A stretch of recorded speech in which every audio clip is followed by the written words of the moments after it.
So you've narrowed down your choices. You've checked out with your mechanic what they prefer to work on. Maybe you've got a few options. Now you actually want to be asking people what their experience of that vehicle is. The best way to do this, if you don't know many people who live in vans, there are a few Facebook groups. One of them is called Van Life UK.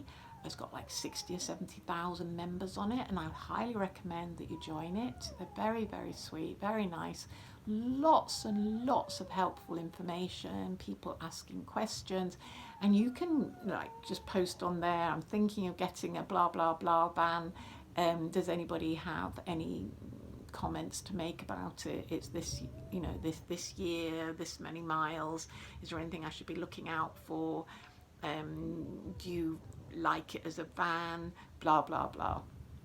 So you want to be asking around for other people's recommendations. You will get a mixed bag. Some people like one thing, some people like another thing.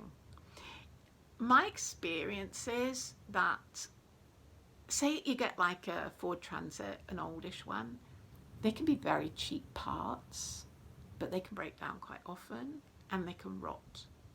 Whereas if you go for like a Mercedes Sprinter, it might not break down as often, but they'll be expensive parts.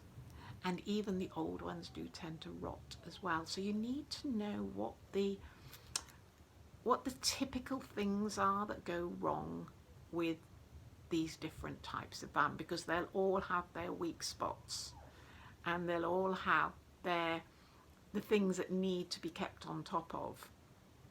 So personally, I would always go for a galvanized underneath. That's what my Morvano has and my Citroen Dispatches had.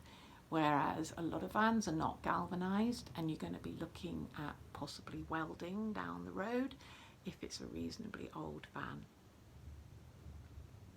And I already talked about the cam belt, where my Vauxhall Morvano has a chain, so it doesn't need replacing every 50,000-60,000 miles, but there'll be other things about it that need doing.